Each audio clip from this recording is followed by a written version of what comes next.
Ito ang 18 versus SB19 bashers.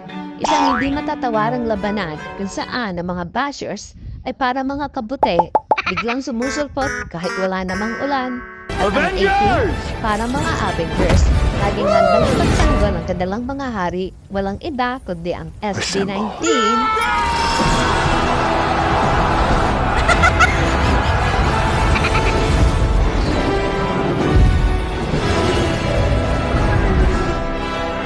Sa madilim na parte ng internet, hindi lang chismis ang naglalabasan. May mga nilalang na tila hindi masaya sa tagumpay ng iba. Yes, mga pamangking, we are talking about the bashers. Let us identify the common species you will encounter habang nagla-like ka lang ng post ng SB19.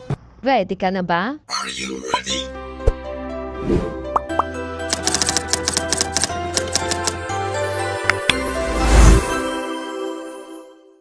Basherus maritesus. Isang interesting species. Makikita sila sa madilim na parte ng social media. Lurking in comment sections, spreading negativity like it's their full-time job. Pero, walang payslip. Idagdag pa natin dyan, may sobra silang oras pero kulang sa pag-research. At syempre, nandyan din ang insecure cus, keyboardus warriorus. Sila ang mga kakaibang species na naglalagay sa Facebook comment sections, sa X, sa Threads, at may mga anonymous accounts. Maiingay sila sa social media at ang natural habitat nila remains unknown kasi bihira lang sila magpakita sa personal. Meron ding tinatawag na Negatronics, parang robot na laging nega. At syempre, hindi magpapahuli ang Bashersaurus Rex. Logic, pero may roar pa rin. Bakit kaya mga bashers talagang para mga keyboard warriors na may advanced degree sa Basher University with a major in hating without receipts? Mga pamangkin, alam nyo naman si Ante, lagi kong sinasabi, ignore the bashers kasi ang energy natin dapat saan lang gagamitin? Sa pag-stream at hindi sa pag-reply sa mga chismosang walang ambag sa church. So, may mga kuda talaga sila na hindi mo ma-ignore kahit gustuhin mo. Kaya, heto na. Handa na natin silang sagutin. Hindi para makapag-away, pero para magbigay ng kasagutan na may kasamang kaunting katotohanan at maraming katatawanan. Because here, we don't fight fire with fire. We fight it with punchline. Oh, diba? Ang sabi? Kaya naman, sa aking kapwa 18, na minsan ay nai-stress na sa mga paandar ng mga chismosang walang profile pic. Eto na ang kasagutan na inyong iniintay. Bakit galit ang basher sa SB19 at 18? Wala namang kaming ginagawang masama. Nakaw, ay simple lang yan. Kasi hindi nila maintindihan kung paano tayo masaya na walang bitterness sa katawan. Sila kasi sanay sa fan wars, pagbaksakan at siraan. Samantalang tayo, nagpapakalat ng memes at proud sa success ng SB19. Habang sila nauubos sa negativity, tayo naman nauubos ang pera. Pero masaya. Dagdag ko lang, allergic sila sa success o diba? Masakit sa mata ang liwanag ng tagumpay. Ay parang vampira lang ang peg pag natapat sa araw, hindi na nila kaya ang liwanag ng SB19. At ang 18, aba, ay para tayong bawang, holy water at crucifix na pinagsama-sama. Kaya naman sa bawat achievement na SB19, natutunaw ang bitterness nila.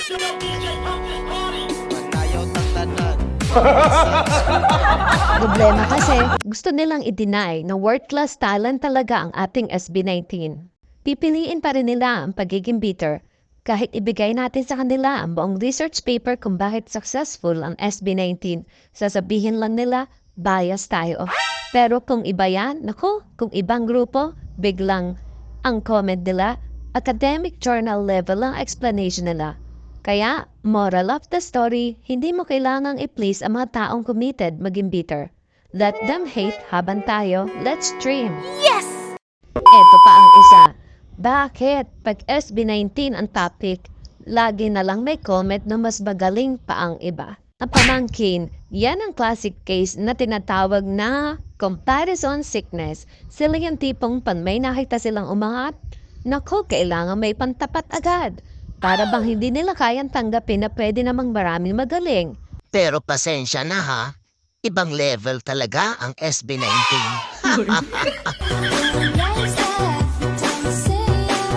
Ano ba yan? Pag hindi nila ikinumpara sa SB19, walang magre-react sa kanila. Kaya kahit pa obvious na apples and oranges ang comparison, ipipilit pa rin nila. Pero sige, let's be fair. Marami talaga magaling na grupo.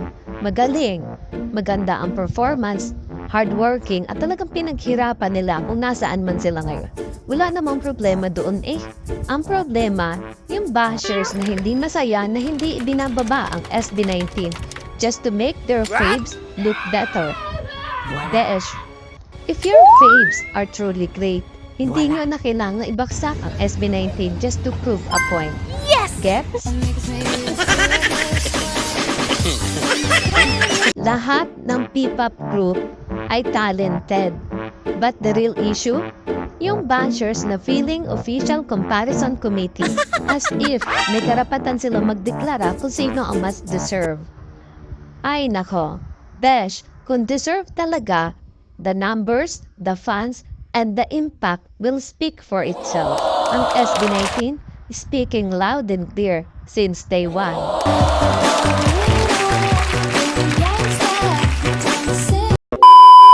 Ito pa ang isa, lagi na lang sinasabi toxic ang 18. Ano ba? Hindi kami toxic. Passionate lang kami. Para McDonald's fries. Mainit, maalat, minsan nakakasuya, pero laging hanap-hanap. Ganon kami. Crispy on the outside, soft and loyal on the inside. Oh my God. Di po toxic ang tawag doon. Kami po ay high in emotions, low in patience, but full of love. Oh, di ba? Dito sa ating fandom, may kasabihan tayo, kung kaya mong mang-bash, dapat kaya mo rin ang clapback. Pero dahil mabilis ang 18 sumagot, gamit ang facts at receipts, bigla tayong toxic. No. Iba ang pagiging palaban sa pagiging toxic Gusto ko lamang pong ipaalaala na kapag sinabing toxic ang 18, hindi po yan absolute truth. Toxic agad-agad? Di ba pwedeng supportive lang? Palaban? Oo. Bastos? Never. Kaya naman, pasensya na. Kung minsan, pag sumagot ang 18 sa mga bashers, talaga namang sagad. The bone. One thing about me, I'm the baddest alive. He know that. Ay arila ang masasabi ko ha. Ang 18, sobra kaming supportive. Parang vitamins. Daily, consistent, at hindi nakakalimot. Grabe no? Toxic daw kasi nagtitrending araw-araw. Laging sold out ang concert. At may pa-streaming party pa kahit wala ng tulog. Pasensya na hindi kasi namin kaya yung bare minimum support lang. Nakakaya naman sa effort namin. Next time, susubukan namin magpaka-chip. At saka, FYI ha, pagiging palaban is different from being toxic. Hindi kami toxic. Marunong lang kaming lumaban kapag kailangan. We're not here to go down to the level of bashers kasi nga may respeto kami. Pero syempre, may mga panahon na kailangan namin sumagot pero lagi may class, hindi bastos, hindi below the belt. Just facts, finesse, and a little sarcasm of flavor. One thing about me, I'm the baddest alive. He know that. Para sa lahat ng bashers dyan, let me be real with you. Di ko alam kung kulang lang kayo sa info o sobra lang talaga kayo sa panonood ng teleserye. Pero ito lang yan ha, habang busy kayo kakabash sa SB19 at 18, kami naman, living our best lives, supporting the boys na literal na pinaghirapan ng bawat tagumpay na meron sila, yung success na hindi binili o minagic, kundi galing sa talent, sipag at tunay na pagmamahal ng 18. So sige lang, keep doing whatever makes you feel relevant. Kasi kahit ilang paandar pa ang gawin nyo, 18 is still standing, matatag sa katotohanan, pagmamahal at solid na suporta. We don't need to go low, we go higher every time na may bagong bash. Kasi sanay na kami dyan, ganyan talaga pag sanay sa pagsubok. Lahat ng hate, ginagawa namin fuel. Think about me, I'm the baddest alive. Hindi namin kailangan makipagkumpara just to prove our love for SB19. Nakakatawa nga eh. Lahat ng bash nyo, may ikot sa who's better, sinong nauna, sinong mas sikat. Pero real talk, SB19 doesn't owe you anything. Habang busy kayo sa comparison, sila nagsusulat ng history, nagbabaksak ng records at gumagawa ng legacy na hindi kayang burahin ng pangbabash nyo. Eto lang ha, instead of paulit-ulit na paghahambing, why not support P-pop as a whole? I mean, pareho naman tayong gusto para sa Filipino artist na lumiwanag at magtagumpay. Pero ito lang ha, let's do it without tearing anyone down. Kasi ang tunay na fan, whether 18 ka or iba pa, alam na ang laban ay hindi para sa pagalingan, kundi ay suporta sa talentong Pinoy. Gets na namin ha. Siguro pag bad trip kayo, pampagaan ng loob niyo ang pampababa sa SP19. Pero guess what? 18's not even bothered. Nasisilaw na kami sa taas, hindi na namin kayo makita sa baba. Emela. Think about me, I'm the baddest alive. Ito lang ang masasabi ko ha. Try niyo minsan mag-chill. Why not support P-pop as a whole?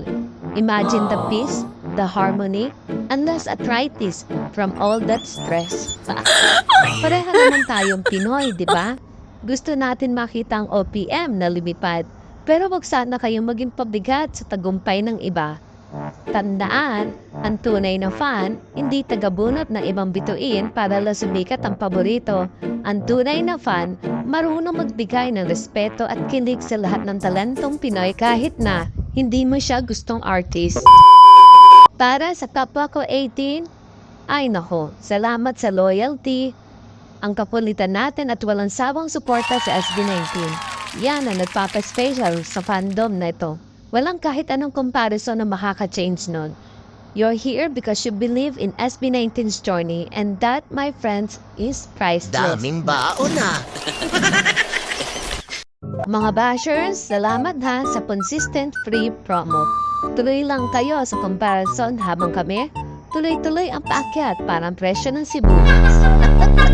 Naman sa kapwa ko 18, let's keep shining brighter. At sa mga bashers, thank you ha. Sana all my fans din kayo. Huwag kayong mag-alala. We're still winning. One stream, one laugh, one sold-out concert at a time. Mwah! May pahabol pa ako. Kahit ilang beses nyo pa kaming ikumpara, we'll always be proud 18. Standing strong beside SB19. We don't need to be number 1 in your eyes kasi number 1 na kami sa puso nila ah.